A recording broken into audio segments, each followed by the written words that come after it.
Welcome back to the deep dive. You know how we do it.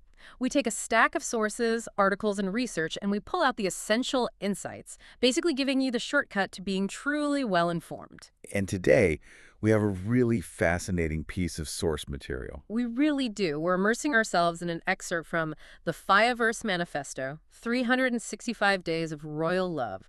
It's penned by an author and content creator named Blaze on Fire. And this document, it is high stakes. It's not just some marketing copy you'd skim over. Oh. It really reads like a strategic blueprint for, just relentless content creation and community architecture. It's a radical departure from the standard creator model you see everywhere else. Yeah, that's a good way to put it. So our mission today is to break down the strategic choices here, the mechanics, and just the sheer commitment behind this whole Fyah-Verse approach. Right. And for you listening, we really want to understand what kind of infrastructure, what kind of energy and vision it takes to build a digital presence that the creator describes, not just as a channel, but explicitly as a movement. And the creator really establishes that context right away. The source is framed as a message from the heart of the Fyah-Verse. And who are they talking to? Everyone, it seems like. Pretty much. The dreamers and the doubters, the supporters and the skeptics. That's an incredibly inclusive opening, and it really sets the tone for everything else. The goal is critical here. It's explicitly stated not just to create content, but to build a sanctuary. And that distinction, sanctuary versus channel, that's really the core tension we need to analyze today, isn't it? I think so. It just elevates the whole mission from, a simple monetization strategy to something that looks more like legacy building or maybe more accurately, an essential daily utility for the audience. And it's all driven by this very specific identity that they lay out. Right. A lover of people, a lover of growth, and, quote, the biggest lover of the potential that lives inside every one of you. That identity is so key because it justifies the intense, and I mean intense, commitment we're about to see. It's not about just maximizing ad revenue. It's about elevating potential. And that requires constancy, accessibility, and a very high volume of content. Okay, so let's unpack this philosophy because it translates directly into a massive measurable goal. At the very center of this manifesto is a hard number and a promise. That number is 365. A video a day. A video a day. The creator details the central milestone. The mission is to reach 365 videos on the channel, which they explicitly call a promise. It's a very public, measurable line drawn in the sand. And the intention behind that 365-day commitment, it just moves beyond any typical content creation schedule. This isn't just a vanity metric. Not at all. It's a foundational pledge to constancy. The creator's goal is to make sure that for every single day of the year, the community has a place to go to find light. And the source material really shows this commitment to being an ever-present resource, whether you're waking up and needing some spiritual direction or, ending a long day and just needing a laugh. That daily promise is already a gargantuan undertaking. Most industry experts, what do they advise? Start with weekly, maybe bi-weekly uploads to avoid burnout and maintain quality. Of course, that's the standard advice. So a 365-day commitment, it just fundamentally rejects that whole cautious approach. It establishes the creator as a full-time, high-volume media enterprise from day one. And that's exactly what we see when we look at the strategic planning beyond the initial goal.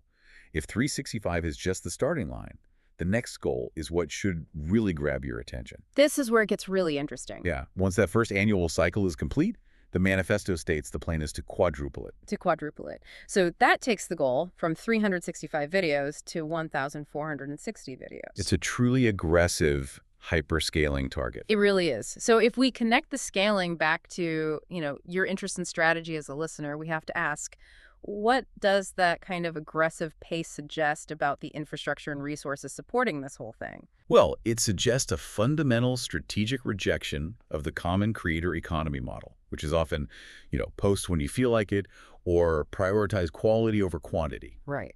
This high-volume, resource-intensive, yet predictable output schedule. It treats content creation more like an infrastructure project like building a highway. It absolutely requires a dedicated team, detailed content calendars planned months in advance, and I would guess a system of repurposing or stacking content. What do you mean by stacking? So, short-form clips that support the long-form pillar videos. It's a way to maximize every piece of content you create. That makes sense. And what's fascinating here is that the creator justifies this relentless approach not with market share data, but with emotion. This commitment, as Blazon Fyah states, is rooted in an infinite passion for the listener's elevation. But we both know infinite passion can't produce 1,460 videos alone.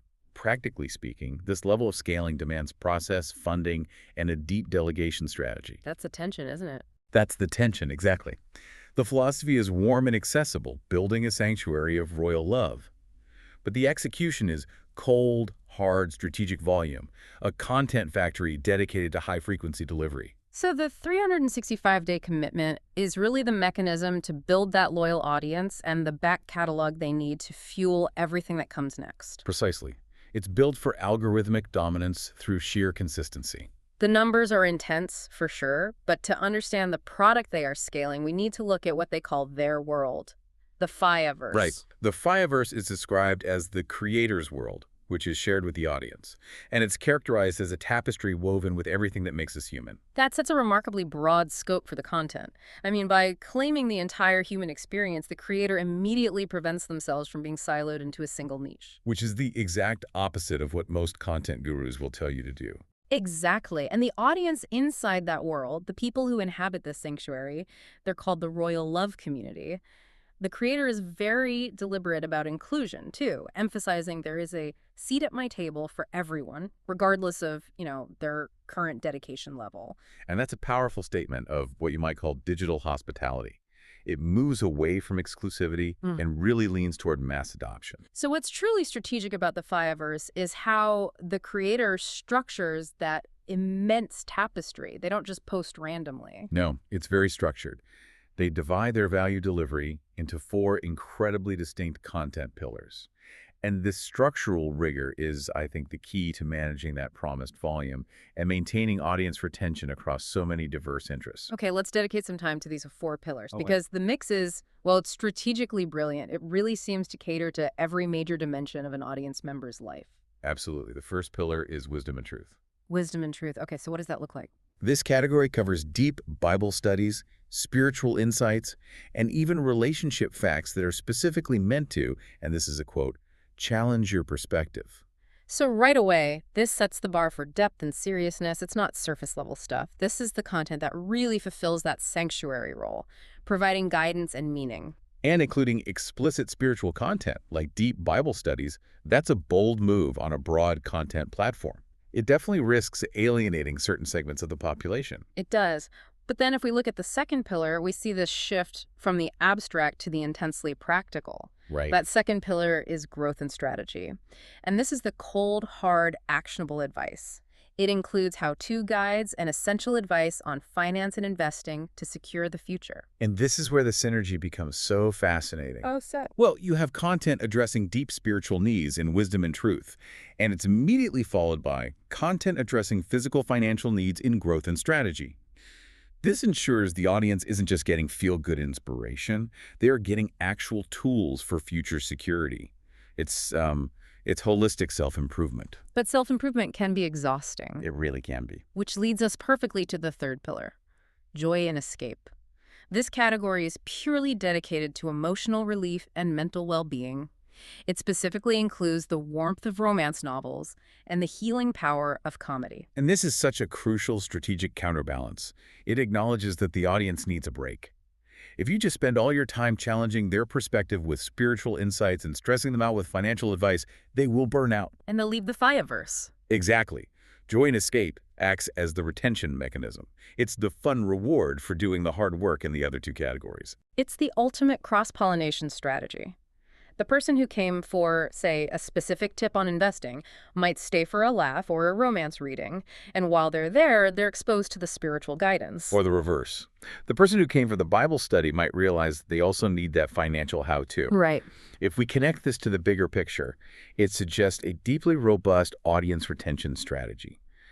By mixing spiritual depth, practical future security, and immediate emotional relief, the creator is touching on every major facet of a person's existence. It really minimizes the chance of a viewer leaving because they're, temporarily fulfilled in one area. The content is designed to be necessary at every stage of their week. And finally, there's the fourth pillar, empowerment. This is the general, all-encompassing content designed to encourage, inspire, motivate, enlighten, educate, and elevate the spirit. Empowerment acts as the connective tissue. It's the foundational energy that binds the other three specific categories together. It's that daily dose of motivation that gets the viewer through the challenging spiritual study, ensures they actually apply the financial strategy, and reminds them why they deserve those moments of joy. So it guarantees that every single video, no matter what its specific topic is, serves that overall mission of elevation. That's it. It's a content architecture built to capture and retain the entire person, not just a niche interest. Which requires incredible expertise across wildly different domains, from theology and relationship psychology to complex financial modeling and comedic timing. Which, more than the 365 number, is the true challenge of the Fyah-Verse. I agree, and that expertise has to be communicated efficiently, which brings us to their communication strategy. Blaze on Fire doesn't just wait for the audience to wander in. No, they issue an extremely direct invitation. I invite you to step out of the ordinary and into the Fyah-Verse. That's a classic, straightforward call to action. But it's the way the creator addresses the audience segmentation that follows that I find unusual and highly strategic. Me too. They specifically address two polarized groups that exist in any digital space: the lovers and, very strikingly, the haters. Dealing with the positivity is the easy part. So, of course, the lovers are thanked for being the fuel that keeps this fire burning. They're recognized as the core engine, the ones providing the engagement, the sharing, and the enthusiasm you need for momentum. But the explicit inclusion and address of the skeptics, the haters, that is perhaps the most profound strategic move in this whole manifesto. I agree. It is a high-level confidence play that also doubles as a conversion strategy. Instead of ignoring or blocking negativity, the creator actually tries to convert it. Right. They say the haters are welcomed with the explicit hope that perhaps in this space you will find the inspiration you didn't know you were looking for. This raises a really important psychological and algorithmic question. How does a creator successfully convert that kind of skepticism into engagement? It seems almost impossible. Well, I think it's by offering that vast, categorized body of work, the holistic tapestry we just talked about. They know that a skeptic coming in to leave a negative comment on a spiritual video, for example, might see a financial planning guide pop up next in their feed. Ah, okay. That skeptic might not be seeking God, but they might desperately need advice on investing. The sheer volume and diversity of the Fyah-Verse provide so many different entry points that the skeptic might accidentally stumble into a piece of content they actually need. And in doing so, they achieve the inspiration they didn't realize they lacked. Precisely. It's a brilliant way to almost weaponize content volume. Even if the hater only comments negatively, that still generates engagement, which the algorithm often rewards with higher visibility. So the creator benefits even from the negative attention. It's a truly bulletproof audience retention philosophy. It really is. So what does this all mean for you, the learner who's interested in strategic media? Our deep dive shows that the Fyah-Verse is positioned as way more than just a content channel. It's framed as a movement of royal love. Exactly. The entire strategy, the 4 diverse content pillars, the commitment to 365 videos, and then quadrupling that, the specific inclusion of skeptics, it all ties back to the creator's stated devotion to the listener's elevation. It's an architecture built on these twin pillars of devotion and massive, predictable volume. So we've seen the sheer scope of this commitment. 365 videos, a goal to quadruple that to impart in 460, and covering everything from deep Bible study to investing strategy and even romance novel readings. It is a massive undertaking that requires infrastructure, expertise, and a relentless schedule. It's a lot to manage. It is. So given this complexity, we want to leave you with a final thought to mull over. What element of the Fyah-Verse tapestry, wisdom, strategy, joy, or empowerment, do you think is the most essential piece of fuel for sustaining a content movement this ambitious? And why does that specific element prevent creator burnout? Really think about that tension between passion and production. We'll see you on the next deep dive.